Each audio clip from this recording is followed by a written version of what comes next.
وما تلک بیمینک یا موسیٰ. طور پر، کوہ طور پر سیدنا موسیٰ علیہ الصلوۃ والسلام کھڑے ہیں اور ہاتھ میں ہے عصا. رب العالمین نے فرمایا ما تلک بیمینک یا موسیٰ، پیغمبر کیا ہے تیرے ہاتھ میں؟ قال ہی عصائی اتوکأ علیہا، یہ اتوکأ علیہا آپ سمجھے کہ نہیں؟ اتوکأ علیہا واہش بہا علی غنمی، اور بکریوں کے لیے پتے بھی جھاڑتا ہوں. محبوب سے بات کرنے کا موقع جو مل گیا تو زیادہ دیر ذرا باتیں ہو جائیں نا. عشق کہتا ہے جنوں کا جوش رہنا چاہیے، عشق کہتا ہے جنوں کا جوش رہنا چاہیے، اور ضبط کی تاکید ہے خاموش رہنا چاہیے.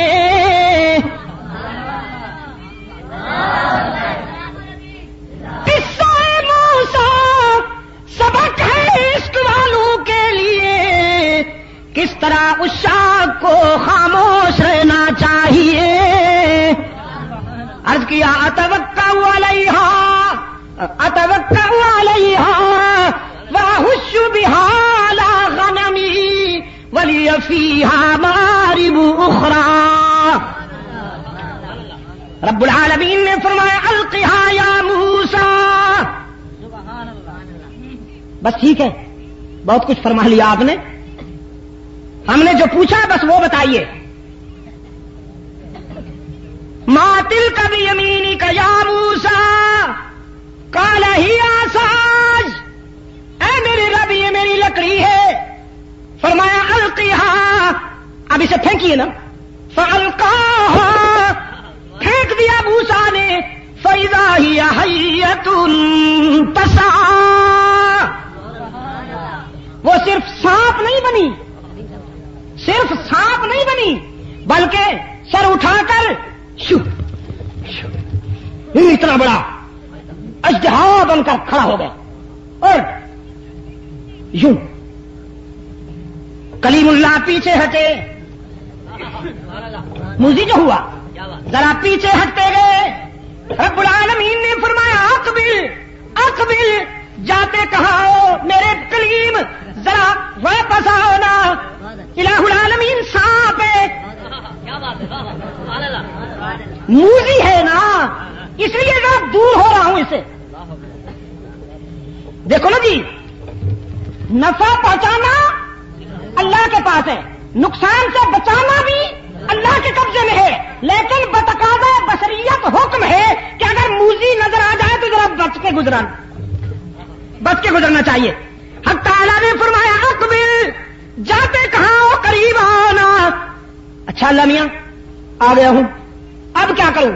فرمایا خذھا، صرف قریب نہیں آنا بلکہ اسے پکڑ کے دکھاؤ نا.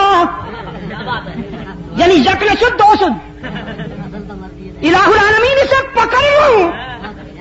اتنا بڑا اژدہا، اتنے لمبے لمبے بالوں والا، اتنی خوفناک شکل ہے اس کی، پکڑ لو. فرمایا ہاں پکڑ لو نا. خذھا، آگے تم پڑھو. بولا تحزن نہیں، خذھا، آگے تم پڑھو.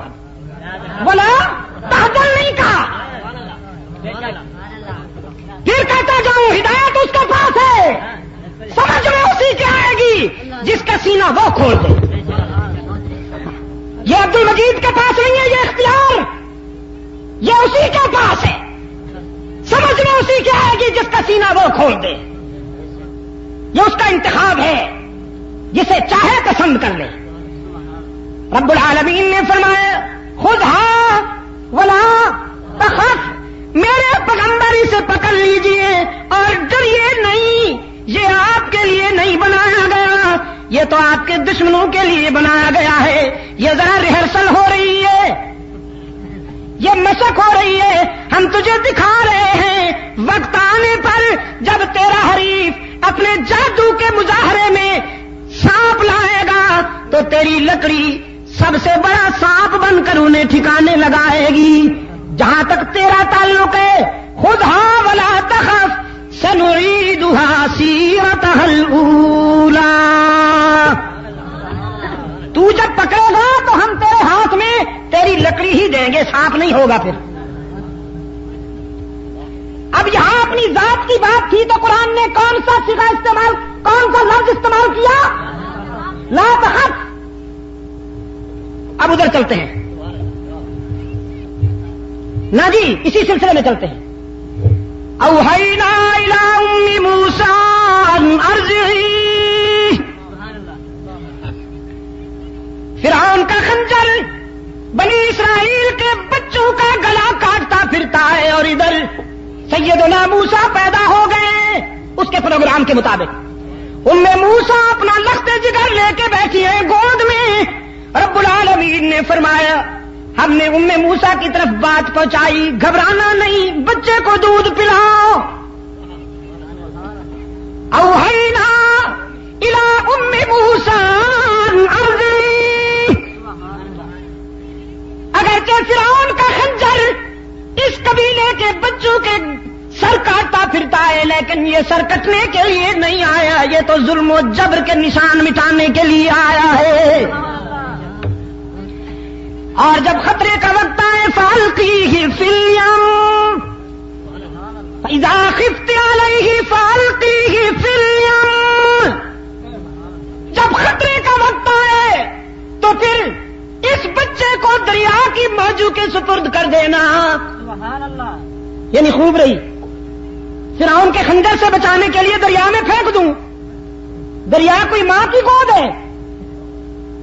یہ تو دو جرم ہو جائیں گے, ایک بچے کی جان خطرے میں, اور دوسرے میں خود قاتلہ بن جاؤں گی, میرے اوپر قتل کا الزام آئے گا, اس نے بچہ مار ڈالا ہے.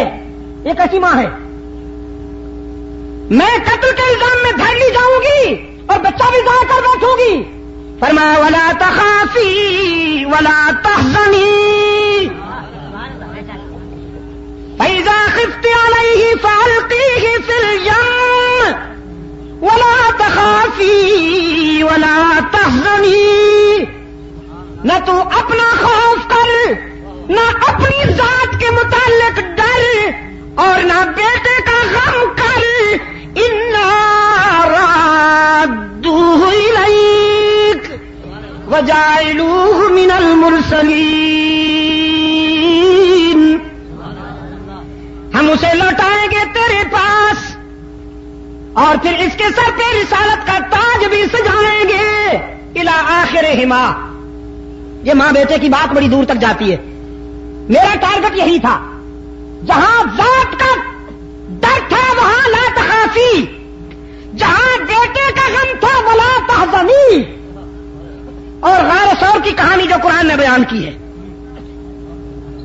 ثانی اثنین اذ ہما فی الغار اذ یقول لصاحبہ لا تخف ولا تحزن. لا تخف ولا تحزن یا صرف لا تحزن. یہاں لا تخف اس لیے نہیں آیا, یہاں لا تخف اس لیے نہیں آیا کہ ابو بکر کو اپنی ذات کا فکر ہوتا تو دلوں کا بھید جاننے والا ضرور کہتا لا تخف.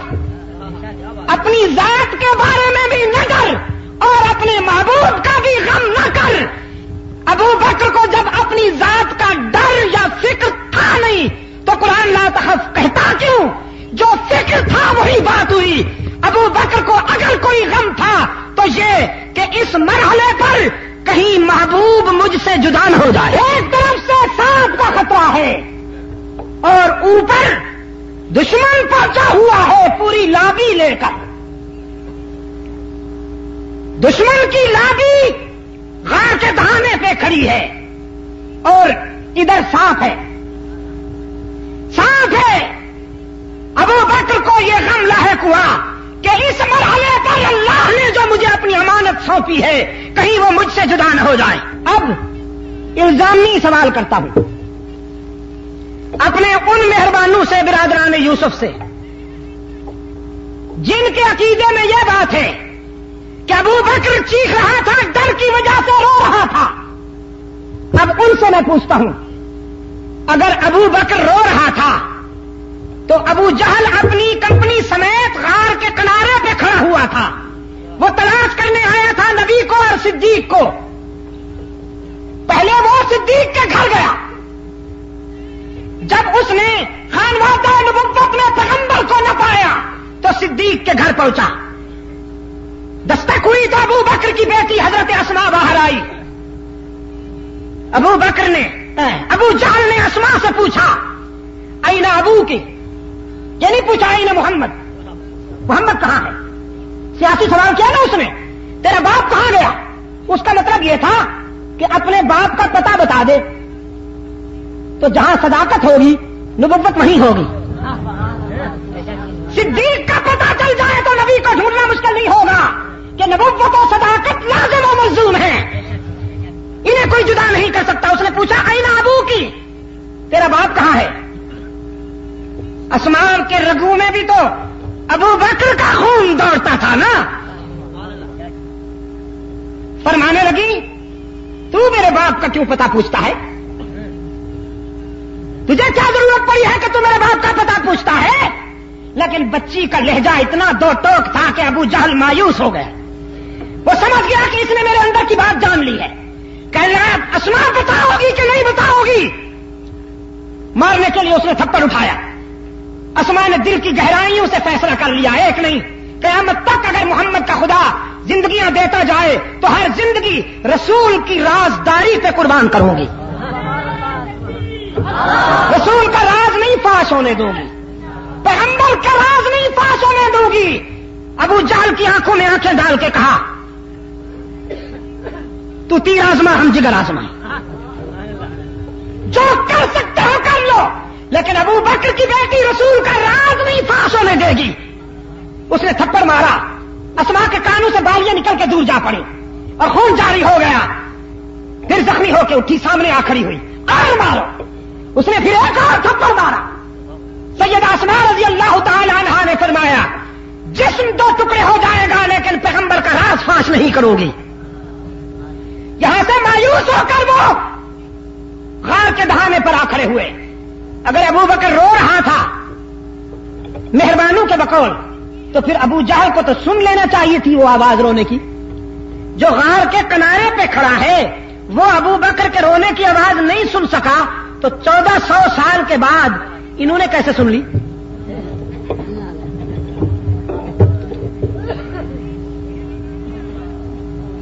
میرے عزیز دوستو، مثال کے طور پر اللہ نے جو واقعہ پیش کیا ہے وہ یہی تھا. فرمایا الا تنصروه فقد نصره الله اذ اخرجه الذين كفروا ثاني اثنين اذ هما في الغار اذ يقول لصاحبه لا تحزن ان الله معنا.